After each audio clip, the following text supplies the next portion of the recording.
this was James Harden, and I think it was an Adidas promotion out in China, and this is what James Harden had to say about the president of basketball operations for the 76ers. Daryl Morey is a liar, and I will never be a part of an organization that he's a part of. Let me say that again. Daryl Morey is a liar, and I will never be a part of an organization that he's a part of. I mean, that's pretty big stuff, calling out your president of the team you're currently on. Daryl Morey is a liar, and I will never be part of an organization that he's part of, Harden told the crowd. And then he said it again. Let me say that again. Daryl Morey is a liar, and I will never be part of an organization that he's a part of. And now they're coming out and saying they won't trade him. Yeah, they won't. They said on Saturday that they're taking back James Harden's availability, and then I have it here. A source close to Harden who couldn't speak publicly about this because of the sensitivity, but he's close to Harden. He told The Athletic that Harden is not probably going to show up for training camp in September, which is pretty big. However, Daryl Morey said that he's not fazed by this, and he's still hoping James Harden shows up and expects him to show up because guess what? He's contractually bound to the 76ers. And I have something here. James Harden, by the way, this mostly stems from James Harden taking a pay cut to hopefully get pieces around him and Embiid in this offseason, which didn't really happen. What I found interesting, though, so in the CBA that all the players signed, that they had to sign with withholding services. This is Bobby Marks on I guess you could call it X now, but it's Twitter. So this is what it says. So withholding services, a player who withholds playing services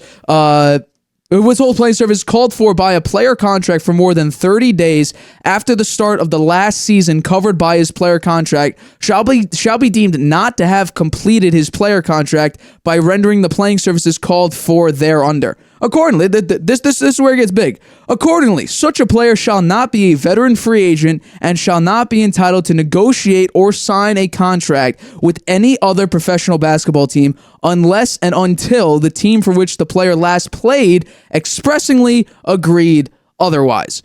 James Harden, in other words, James Harden is stuck. He is absolutely stuck as a 76er, and there's nothing nothing he could do about it. So I don't know. So when he made this comment that Morey is a liar, was it after the 76ers came out and said they want him to keep playing for them? So Daryl Morey said on this past Saturday how James Harden will no longer be available to trade, and basically that means that it was really the Clippers that he wanted to go to, and that's what they were negotiating between Harden and the Clippers, and that I guess fell through. Morey was asking for too much, or the Clippers were giving up way too little. And today we see Harden come out and say, in front of I guess it was an Adidas promotion, how, Daryl Morey's a liar, which is interesting to say because, A, you're not off the team, you're contractually bound to the team, and according to the CBA you signed, you may not get paid, and you can't do anything about, leaving the team or being off the team unless the team says you could get traded. So he's completely stuck. And we do this with a number of players across, football and basketball alike. So I don't know. How do you think this ends for the 76ers and for James Harden? Well, let's think back. Lamar Jackson looked like he was stuck too, right? He wound up with a huge contract. So never say never. I would say the 76ers will likely trade James Harden. You think he gets traded in the very end? Oh, yeah. I think so. I mean, how can you operate in that kind of situation? Just came out and said the guy's a total liar. Yeah. And I'm never going to play for that organization again. Yeah. I mean, the 76ers put themselves in a pretty bad spot too, right? They have Embiid. Now he doesn't have any all-stars around him. Right. Except for what would have been Harden, who was disaffected and doesn't want to play for them. So they risk losing Embiid too. So I think if they make a mess out of this Harden thing, Embiid's going to look at that and say, "Hey, that could have happened to me too. I'm out of here." So they can wind up with nobody. Yeah, no. So I think that they better be very careful. They should honor Harden. In fact, they've hurt their chances now by saying that they didn't want to trade him and having Harden backlash from him, because now the other teams will know, you know what, we don't have to give up that much. The 76ers are in a bad spot now. That is a fair point. I think Morey is the one that blew this. I mean, I wonder what he did to make Harden so angry. Well, apparently he lied about something. Something. I'd like to know what that is. My guess would be when James Harden had the option of signing that player option and scrapping, like, he could have made $47 million, I think this year or last. I think it was last year. And basically, my guess would be Morey said, "Hey, take the pay cut. We'll in the offseason, we'll surround you and Embiid with a bunch of really great players because you're saving me about $14 million that I don't need to give you that I could give to other players." And when that fell through, that's when Harden's like, "Hey man, come on, you promised me you'll get some top level talent." We saw Bradley Beal go to the Suns. I saw somewhere that James Harden really liked Bradley Beal in that option. You saw a couple. Draymond Green was even out there. There was an option for him to go join Ime Udoka in the Rockets. Which I actually thought he would go back to Houston because of the nightclubs, and basically he had control over the Rockets. And also we saw a couple of Chris Paul was even out there. Join back up with Chris Paul if it was on the Sixers. Doesn't necessarily need to be on the Wizards or any other team like that. So there were options there for Morey to really say, "Hey, let's go. Join our team. We got Embiid, we got Harden." And you brought up something very interesting when you talked about Embiid. Embiid may want out. I don't remember if you were on the show. Embiid made a comment, I think about 1 month ago, a month or so ago, in front of this big conference, saying that his goal is ultimately to obviously win a championship, and then he sort of threw in at the back of that sentence, it may be in Philly or anywhere else. So, and then people thought that he was just trolling because his name on Twitter is Troel Embiid. But I took it seriously because I think this is what could happen. Same thing with the Bucks. If Giannis and this old team, if they fall flat on their face again, or if they have a terrible loss to a very inferior 8 seed, Giannis might be like, "Okay, I won you guys a championship. I won a couple MVPs. I made Milwaukee relevant again. Can I just go somewhere and win? Can I just go somewhere and bring my talent somewhere else?" And I think we could see something like that from Embiid. If guess what? If Harden doesn't want, my guess would be Harden's going to put on a fat suit again and then basically do the exact same thing he did to get out of Houston. He might just say, "I'm sitting out the season." But then, he won't get paid though. Like that's the big thing. He wants money. It was money or get me players. They didn't get him players, so my guess is he wants to get paid. However, I would like to see the NBA do exactly what they did in the Damian Lillard situation, where they said if you don't play or you say that you're not gonna perform at the level you should because you're contractually bound to this team, we're gonna basically ban you from the league. Not ban you, but create some problems. We're going to fine you. We're going to do something.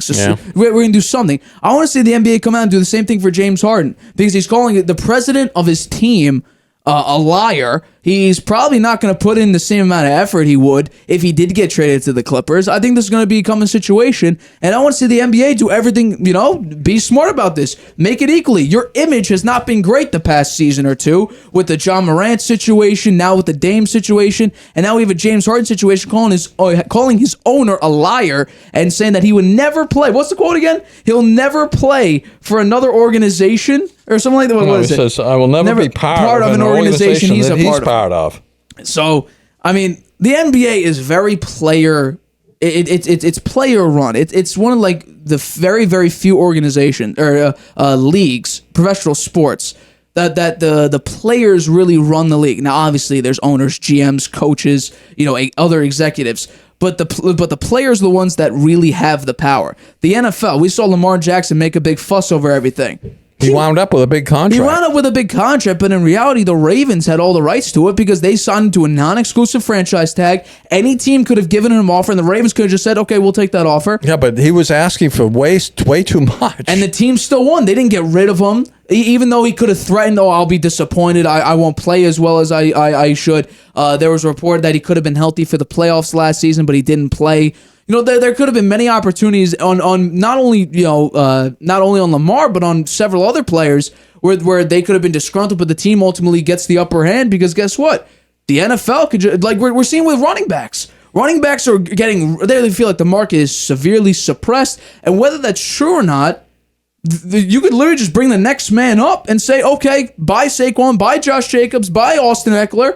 Here's your replacement. We're going to play him now." The players on that sense really have no power there. In the NBA, it's you want out? Okay, where do you want to go? You want to go there? Sure, we'll take less to send you there. This is what we're seeing with the Dame situation. And guess what? Ultimately, my guess would be no team is going to actually, although it's stupid, I think he's going to ultimately end up with the Heat anyway, because no team wants to be involved in that situation where Dame potentially does not play at his tip-top level that he could, and he gets disgruntled there. Sort of like a lower, not the same, obviously, level of Kyrie, because Kyrie is a whole different type of person, but that same level of being away from the team and creating problems within that organization. We can see the same thing with Dame, and who knows? Harden is, let's be honest here, Harden's probably going to do it with the Sixers this season, because we saw him force his way out of Houston, we saw him force his way out of Brooklyn, and now we're going to see him force his way out of the Sixers. Yeah, and you know what? I think that Morey he's helping to make this happen by whatever he did. They lied to him. As you say, it's probably around the salary where he was going to make 47. He wound up making mid-30s, and they didn't bring in the players to help get them over the top. So, I think it really sets the stage for Embiid to be leaving. And guess where I think he's winding up? The New York Knicks. That's actually where I picked him to go. And I think, I'm pretty sure you were on the show when I did the Quentin Grimes, RJ Barrett, and I think a couple other people and a few first round picks for, it was either Giannis or I think it was for Embiid though. And I think honestly the Knicks should get him, and I think Julius Randle will be a part of that trade too. Yeah, you get Jalen Brunson, you got Josh Hart who signed an extension, you got Embiid there. I mean, hey, I think that trade will work out pretty well. And I think the win-loss I calculated, it wasn't even that significant of a loss for the Sixers. I don't know. But then again, that's still with James Harden on the roster. James Harden may not even be on the roster if Embiid, and my guess would be Embiid doesn't leave this season. I think it'd be most likely next season where Embiid either hints that he wants to leave or some. Well, if Harden isn't there if Harden is not there with the Sixers and the Sixers plummet, right, then Embiid's going to ask to leave. I think that would be smart. What's his contract look like beyond this year? Has he got an option to say goodbye? I'll bring that up in a second. Let's see. Joel Embiid, because he just won the MVP. They choked in the playoffs. He becomes an unrestricted free agent in 2027. So he's still got about 4 years left on his deal. Yeah. So he's probably not going to be there for a while, or at least leaving for a while to become a free agent at least. So we'll have to wait and see, obviously. But this is, I don't think this is nowhere near over yet. No, I agree. And I think the Sixers are in I think Harden has the upper hand. I really do. You really do? Yeah, I do. I think he has the upper hand. I don't know if Harden has the upper hand. I think if he doesn't show up, if he's true to his word, true to whoever the source is that's close to James Harden, if he really doesn't show up, if the Sixers, he doesn't need the money. If the Sixers call his bluff and he's really not bluffing, he's not showing up, then I think Harden would have the upper hand.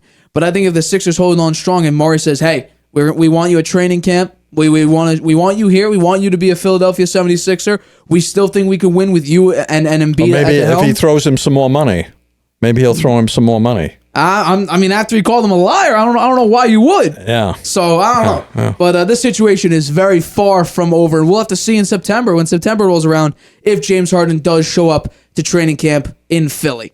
Hi, everybody. Thanks for watching. Make sure you subscribe here to get the latest from the show. Also, if you want to check out the full episode, make sure you click the I in the top right-hand corner right now. If you want to listen to this show anywhere you go, make sure you go to anchor.fm/The Harvey Hour or anywhere you get your podcasts.